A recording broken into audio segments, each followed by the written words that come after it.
Egg curry పచ్చి కారంతో easy and టేస్టీగా ఎలా చేసుకోవాలో ఇప్పుడు మనం చూద్దాం. దీని టేస్ట్ చాలా బాగుంటుంది. మీరు కూడా ఒకసారి ట్రై చేయండి.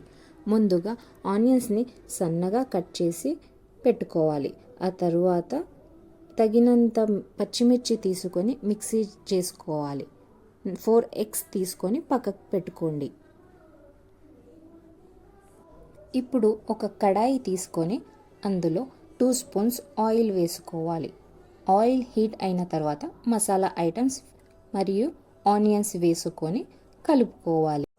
2 మినిట్స్ లో ఫ్లేమ్ మీద ఆనియన్స్ ఫ్రై అయిన తర్వాత కొద్దిగా కొత్తిమీర, కొద్దిగా పుదీనా, తగినంత ఉప్పు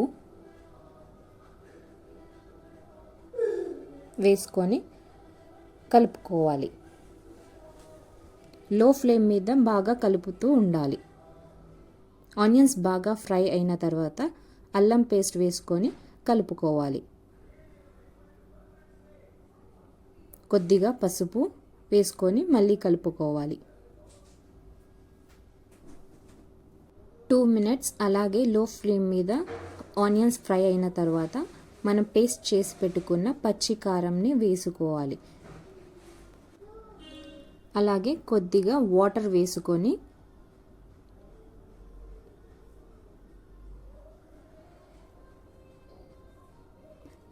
కలుపుకొని మూత పెట్టేసుకోవాలి.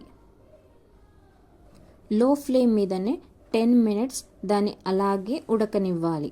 పచ్చికారం వాసన పోయేంత వరకు లో ఫ్లేమ్ మీద ఉడకనివ్వాలి. మధ్య మధ్యలో దాన్ని కలుపుతూ ఉండాలి మాడిపోకుండా.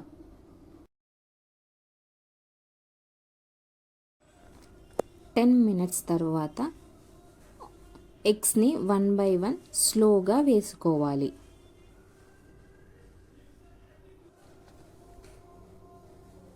ఎగ్స్ని అసలు డిస్టర్బ్ చేయకుండా ఒక 5 మినిట్స్ లో ఫ్లేమ్ మీద మూత పెట్టేసుకోవాలి.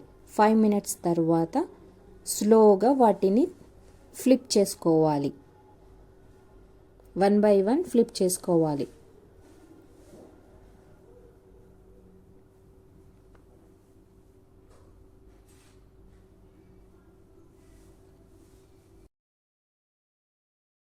ఫైవ్ మినిట్స్ లో ఫ్లేమ్ మీద పెట్టేసుకోవాలి. 5 మినిట్స్ తర్వాత కొద్దిగా ధనియాల పొడి, కొద్దిగా గరం మసాలా వేసుకోవాలి. ఎగ్స్ని డిస్టర్బ్ చేయకుండా సైడ్ నుంచి స్లోగా కలుపుకోవాలి.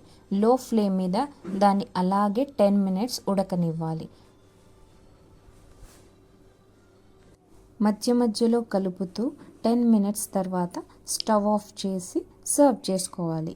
ఈ కర్రీ చపాతీలో కానీ రైస్లో కానీ చాలా బాగుంటుంది. మీరు కూడా ట్రై చేసి చూడండి. ఎప్పుడు చేసినా పర్ఫెక్ట్గా వస్తుంది. ఈ వీడియో కనుక మీకు నచ్చితే ప్లీజ్ సబ్స్క్రైబ్.